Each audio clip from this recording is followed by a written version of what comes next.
You want to know how to use an old-fashioned light meter in under 5 minutes? Then you've come to the right place. Let's get started.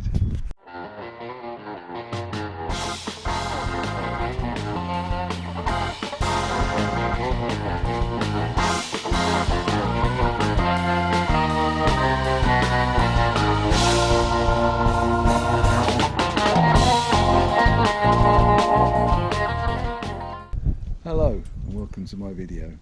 I'm assuming the fact that you're here means that you bought yourself a lovely old film camera and it doesn't come with a built-in light meter and you'd like to know how to use one.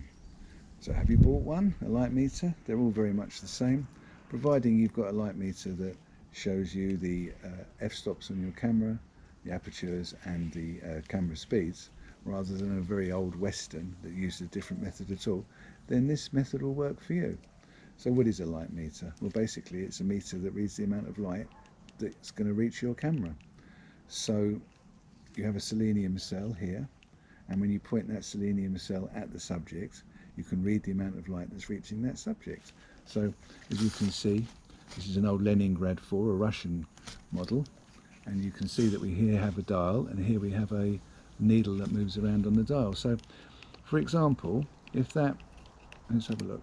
So we have two modes. You have the high mode and you have low mode, and as the light is in the low mode here, so we'll take a reading. So if we bring that round, we can see that that's reading number 7. So then I turn my dial so that it, down the bottom here, it reads number 7. You see, so I've set my ISO here, which is 100 ISO, and up the top here on the dial we can see that we have the shutter speeds and the f-stops.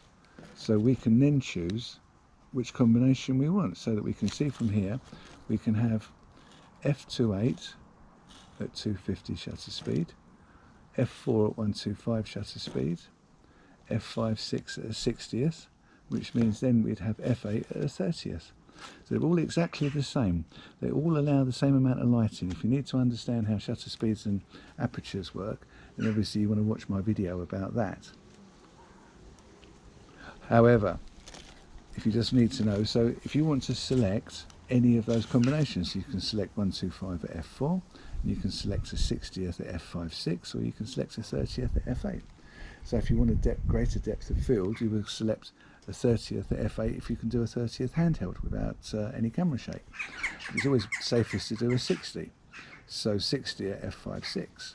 Or if you needed a fast shutter speed, you could do 250 at f2.8. But then of course you'd have very, very short depth of field, and very small amount of area would be in focus. So here's the selenium cell. Now, in the good old days, a lot of guys used to, when they did slide photography or transparencies, they used to do something called, can't remember what it was called. Used to do, so what they would do is they would fit an Invicone over the selenium cell, and they would go back to the subject and point the light meter at the camera. So what they were reading then was the amount of light that was falling onto the subject, because they were pointing back at the camera, and then they would take a reading. I don't think there's any need to do that really anymore.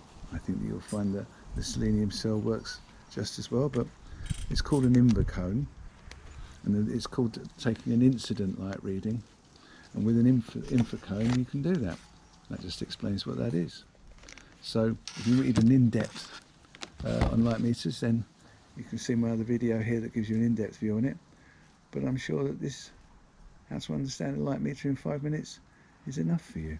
And thanks for watching. And don't forget, subscribe. You can never know what exciting things you might find on my page. Many thanks.